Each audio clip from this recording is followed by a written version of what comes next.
Well, let's talk about the needs.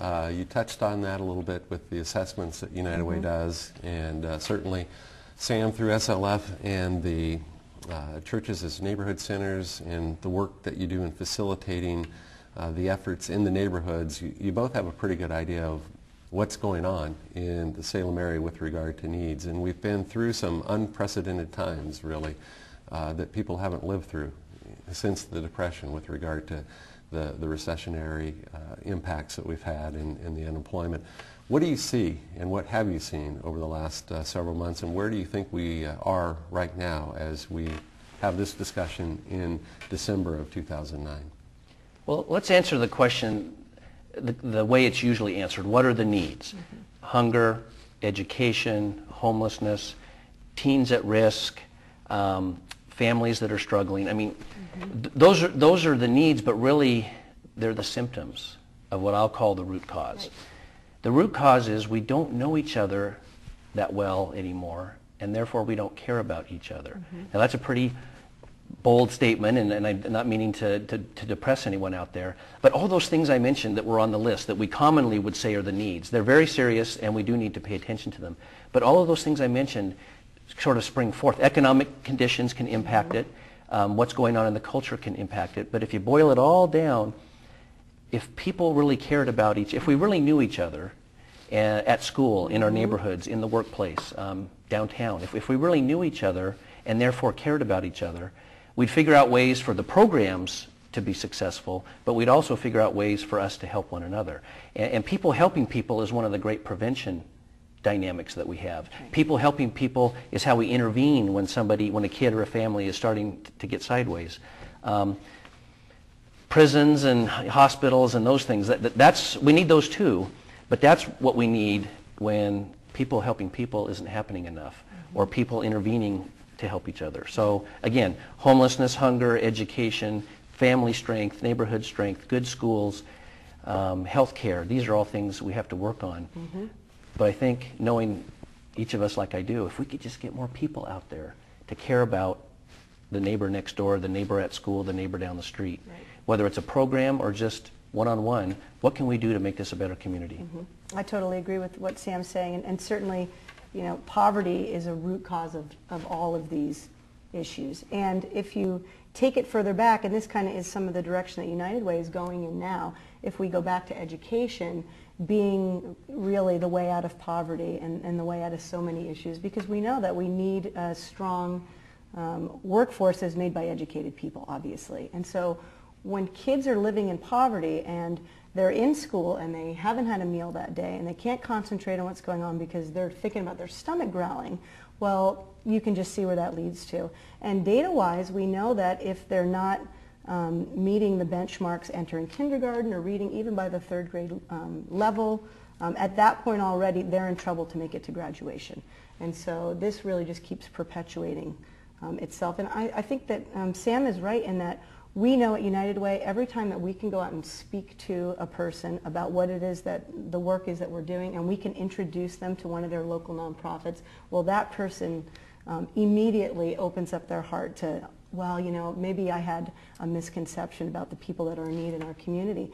And a lot of people that are in need in our community today, because of the current economy, are friends and neighbors that you may not even know, that you may work with, that this person is going home and doesn't have enough food in the house to feed the family that day. So I think that this year has really shined a light on a lot of people who may have been teetering on the edge but were making it, that are now starting to fall off. And so what we need to do is, like Sam says, really get people engaged about what's going on. We also need to see more entrepreneurial spirit among the nonprofits. And the good news in Marion County is we are. Here's an example. United Way, the great collector of resources and distributor to good programs, but the Volunteer Mentor Center, now called, help me remember, I was part of the Volunteer Mentor Center, and now we've changed it to Give Five, Hands-On, Willamette Valley. So here's this great brokerage of needs for volunteers, organizations, churches. Wherever there's a need, there's an opportunity now, a conduit, not just for resources, finances, but also for time, for people to connect up with people. So one of the things that United Way orchestrates is this brokerage of talent with need. Well, one of the things that happened was we have another great nonprofit in town, the Marion Polk Food Share, which is the great collector of food resources and distributor of food resources. And the Marion County Children and Families Commission, which has an initiative called Reading for All. So in all of this conversation about how to, people could care for people more, how do we get more entrepreneurial spirit among the programs, Marion Polk Food Share says, gee, we see there's this thing called Reading for All, and we're for reading because, like Denise just said, we recognize that education and literacy are two of the keys to alleviating poverty, which means people would need fewer food baskets. Marion Polk Food Share wants to go out of business and not have to provide any more food baskets, and one of the ways we get there is through education. So Marion Polk Food Share says, hey, we collect food pretty good. Why don't we collect books too? And so this whole Reading for All initiative that's now beginning to gain some traction and get into our consciousness,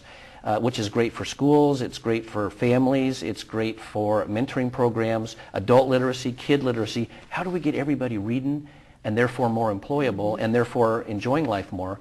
Well, Marion Polk Food Share goes outside the box and says, we could be a collector of books too and make sure that they get to the places they need to go. United Way involved, Leadership Foundation, members of the Marion County Children and Families Commission. Just one little example of us not being in our silos. We only do food, we only do reading, we only do...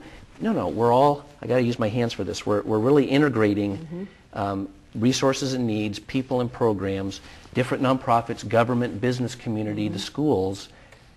I'm so excited because what we have going on here is special. Not that we can brag or boast, but we're pioneering some things here in Salem and Marion County that I think are benefiting, are going to benefit the entire state. And I even think we've got a bit of a national model here. Not that that's what we're about, creating national models, but we are about helping kids and families. And if it works here, I think it could work just about anywhere. Let's talk a little bit about the partnership aspect of making things work together. Obviously, in the United Way system, you have a number of different organizations that rely on contributions and participation from volunteers. And within SLF, again, it's a number of different partners that you just mentioned. Talk about how those partners come together and why it is critical that you have business participation and maybe some examples of how business locally has stepped up. Shall I start, Sam? Sure. I think, you know, the United Way model of fundraising, we are different than a lot of nonprofits in that we really are linked to the businesses. What we ask is that a business lets us come in and speak to the employees and that employees can do payroll deduction because our motto is if everybody can give a little, then nobody needs to give a lot. So we really raise 80% of our dollars based on that relationship with the business community of being able to go in and give employees the opportunity to invest in the community. And so that's a major piece of how businesses step up for us. Certainly, we all like corporate gifts. Those are good too.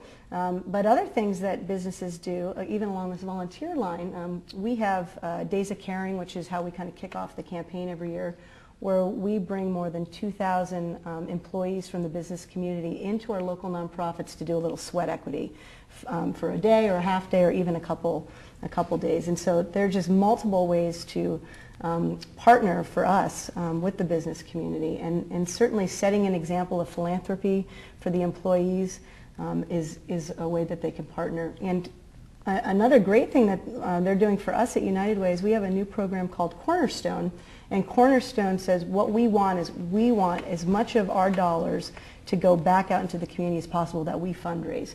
And so Cornerstone asks businesses to give a corporate gift to specifically pay for administrative overhead because every donor wants every penny to go out to the programs that need it the most. And so U.S. Bank, Key Bank, and Kaiser Permanente are our first three Cornerstone partners. I mean, we just launched this last year right before the meltdown. And so it's exciting, and again, it's seeing the businesses stepping up and seeing that there's value in what United Way and what our nonprofit community is doing and how important we are to the fabric of the whole community. Great.